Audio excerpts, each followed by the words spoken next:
this is soiledplant and welcome back to my channel. Today I have got a bunch of plants that need to either be up potted, down potted, put in a pot. We'll pot some stuff up, do a little chit-chatting, have a good time. One of the first things I'd like to pot up is actually this one right here.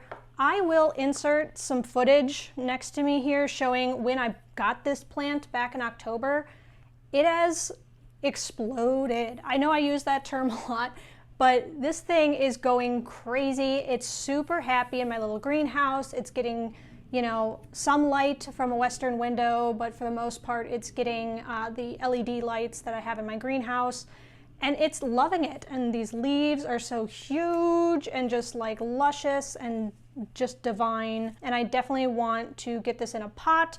This is still in the sphagnum moss that I actually got it from when I purchased it from the seller. And the roots are all over the place. They're not, I wouldn't say it's like root bound in here, but you know, it just needs soil. It needs that like firm foundation. I'm considering putting like a stake in there, but I think for right now, I'm just gonna pot it up.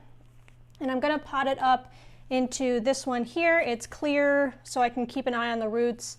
And I really like these pots. So I'm gonna take the sphagnum moss off of here and then we'll use soil in the pot. Oh, so what's new with me? In the immediate this morning. So it's Sunday and I don't have any reason to get up super early on Sundays. And my cat decided to wake me up at like 7 in the morning. So I actually got quite a bit done this morning and that was kind of nice. I have some family who has birthdays next week. So I went and got some birthday cards and I filled them all out and I'm putting them in the mail, so hopefully they get it in time. I think I waited a little too long. They might get it the day after their birthday, but that's one thing that I have to work on a lot. Is I'm terrible with consistency when it comes to like birthday gifts and cards and things like that. I barely remember the day of. Like if someone asks me like, hey, when is your sister's birthday, when is your brother's birthday, when is your mom's birthday, I can tell you with certainty when their birthday is, but the day of, for some reason, it just escapes my mind, or like the week before I forget, and then the day of I'll remember, but it'll be at the wrong time, and then I forget to call. Like, it's a whole thing.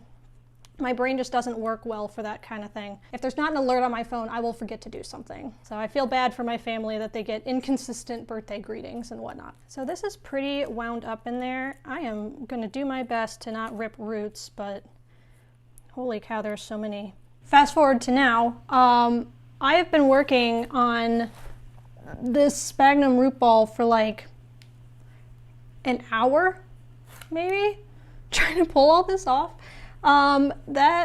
This is a pain in the butt. When it's like on the wet side, it is much harder. I mean, this is just my, you know, anecdotal opinion here, but it seems so much harder to differentiate between the roots and the sphagnum moss than it would be if it was dry. And I feel like I have ripped off so many roots unintentionally. This poor thing is gonna go from like a superstar to just like angry and upset. And I feel so bad. I mean, I do think this needed to happen. I certainly don't think it was gonna live in moss forever. That's probably not a good plan, at least for my setup. Though I've heard of people doing that, so it's not unheard of, but I knew I wanted to transfer it to soil eventually. I was just putting it off a long time, and I'm just like picking off like one tiny piece at a time. What I'm gonna do is I'm gonna move on to the other ones, and then I will do this later, and I will just show you the result afterwards. After I'm done taking all this off and potting it up, I'll show you the nice result here. Here we go. So this is it all potted up, finally. Basically I got everything off. I probably damaged some roots along the way, and this is the next day, so it didn't immediately kill it anyway. It's in its semi-permanent home now. Maggie approves. I'm gonna just set it over here so it doesn't topple over, and I will move on to the next one. So the next one I'm going to do, which is also going to take a super long time, of course, but what I'm going to do is one of my commenters, I'll insert it here, but one of my commenters mentioned I should put this in Lechuza Pon, and that way it won't get overwatered or get root rot as easily. And depending on the root ball, I have a Lechuza pot that's this big with the pon, and then I've also got another one that's about this size. So just depending on how big the root ball is, I will put it in one or the other. I'm assuming the little one. When I come back, it'll be just the roots. So Ta-da! What I did was I basically tried to take as much soil off the root ball and out of the pot as possible with just my hands, and then I ran it under some lukewarm to cool water just to rinse all the extra stuff out. One thing that I found that helps a lot with getting a lot of the dirt out of the crevices, there's still some in there, I didn't get everything, you know, it's a best effort basis, but one thing I found that helped a lot with kind of getting some of that out was actually a toothbrush. I actually have a sort of cheap toothbrush, one of the free ones you get from the dentist. I have one of those at my sink because they just come in handy for all sorts of things. So it definitely came in handy in this. So I'd have it under the running water and just kind of gently nuzzle it with the toothbrush, and that seemed to get most of it out. Now that I've got the root ball, I'll kind of look at this smaller one. If you're not familiar with sort of self-watering pots, usually there'll be a reservoir below where the soil is. So looking at these two side by side, this one is pretty much equivalent to the pot it was in, and this one would be a size up. Because I'm not sure how successful this is going to be, I think I'm going to put it in the smaller one for now. I just feel like I have to do that because I'm not even sure if this is going to survive the transition, much less like be drowning if I put it in something too big. So upsizing is not too insanely difficult once it's in this medium, so I think small is the way to go. So I have that, and I have a little bit of the Lechuza in there, and then I am going to situate this. I'm going to kind of tuck it up just so it's not immediately in the bottom.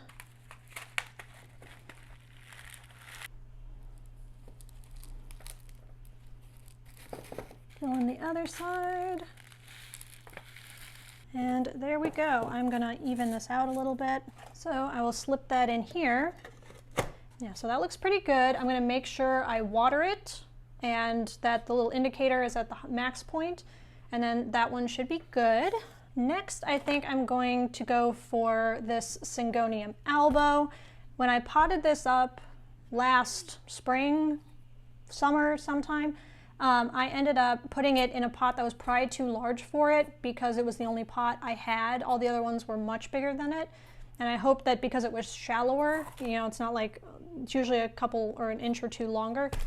And I thought maybe because it was stumpier, it would do okay, but it's been very slow growing for me, and I think it's because of the pot size I used. So what I'm going to do is I'm going to depot it and then use some of my new soil, combine that up, and put it into a smaller container. Let's see, so what else is new with me? I did order a new bed frame, which is super exciting for me. I've been putting it off because I was waiting to move into a house. If the market is any indicator, it'll be a minute. So I decided to finally buy one, and it should be here this week. I'm very excited about that. I feel, there's something about buying furniture that makes you feel like such an adult, or that I've got, you know, adult imposter syndrome or something. The reason this is taking a minute is because it was sticking to the bottom of the pot. All right, so I'm gonna loosely kind of poke at this and just make sure there's nothing like insane going on. Oh my goodness, look at these roots. Oh, and they look very healthy. Oh, that's the other thing I didn't mention about the calathea. I did not find any root rot, which I was actually kind of surprised about because I figured the reason it's not doing great, I keep changing up my theory as to why it doesn't do well. And my newest theory is that I was overwatering it and that the soil wasn't well draining enough, that it would just kind of stay moist. And I'm pretty sure that's what's going on because I only water it like every 2 weeks and it still stays pretty compact and moist. So I think that's what was going on. So that's one of the reasons why I wanted to move it. But this one, yeah, the roots look insane and insanely healthy. Oh my gosh, look at this. Holy moly. Like, well, maybe I didn't need to repot it. As healthy as these are, honestly, I probably should have left this alone. I'm going in like the recesses of my memories here, and I'm trying to remember a time when somebody on YouTube was repotting a plant, took it out of the pot and looked at it and was like, well, shouldn't have repotted that. I can't think of a time, but no better time than the present, right? I almost don't want to put it back in that pot because it is so shallow. I kind of want a more traditional shape where it's a little taller and narrower. Let me size this up and see if that's sufficient or if that's going to be, yeah, even that one's too tight. Oh my goodness. You're a monster. You're a monster with only 5 leaves. Oh my gosh. There's something about syngoniums. Their roots are insane. They grow so quickly. They're massive. And then there's like little tiny cute plant on top. It's like the opposite of a calathea, where calatheas are like big, beautiful, broad leaves and their roots are like teeny, teeny, tiny. Syngoniums are like the opposite. So now I'm thinking this size. Yeah, that seems a lot healthier for the plant to do that. For sure. My gosh, this thing is massive.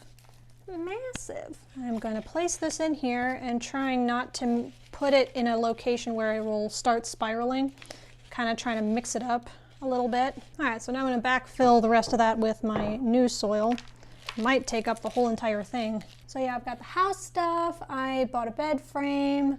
Oh, vaccine. I am getting my 2nd dose soon, which I'm really excited about. I've been waiting to be fully vaccinated, and I'm just excited to finally get it done. The day you're seeing this is the day I'm supposed to get my 2nd dose, so I'm excited about that and looking forward to life getting a little bit back to normal. We'll see, you know, actually go out and explore the city a little bit more. So for those unaware, I moved to Michigan right before Corona hit, and so I didn't really have a ton of time to like find my little groove in the city or make friends. Like I have a few that are in the area anyway, and I've made a couple along the way, but for the most part, like I haven't been able to get out and explore very much.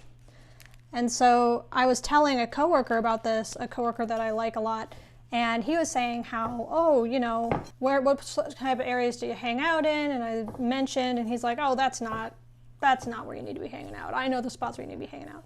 So I'm hoping next weekend we'll be able to go and explore the city a little bit. So I'm looking forward to hanging out and sort of seeing the areas of the state and the city that I have not encountered yet. And I'm looking forward to that because I don't know anything. I might as well have moved here 5 days ago for the amount that I've explored the city. So I'm definitely looking forward to that. That seems excessive, doesn't it? This gigantic pot for that little plant. But that root system, I think it needed it. Anything smaller, it would have been way too cramped. Here's hoping I don't drown it a 2nd time in a row. All right, next plant is going to be this syngonium. This poor thing has just been through it. It is not the happiest thing in the world, and clearly it's just like, it needs a facelift. It needs to sort of be in a bigger pot for sure. See, with that tiny root system, like that makes sense, and this seems too big. I just want this in like a heavier pot because it keeps tipping over and being like top heavy. Part of me thinks I should just like cut it and reroot it and then like keep the stem in the pot. Maybe I'll do that. That doesn't sound like a bad idea. All right, so what I decided to do with this one now that I've seen the roots is I'm gonna put it back in the little 2-inch pot. The top is going to be a propagation. From there, I'm just going to chop and prop the top. All right, so it's chopped. I'm just gonna add it to this, and then I'll probably have to actually add a little bit more water so that it actually covers it. And the last one is gonna be this little Philodendron pluminii. It was doing great in Lechuza Pon for a hot minute, and then it started getting really scraggly. It started losing its leaves. So I think what I'm going to do is I'm going to transfer it to soil because I think it'll be happier in soil. I'll see how it reacts to the soil and if it does a little bit better, and then I might chop and prop this.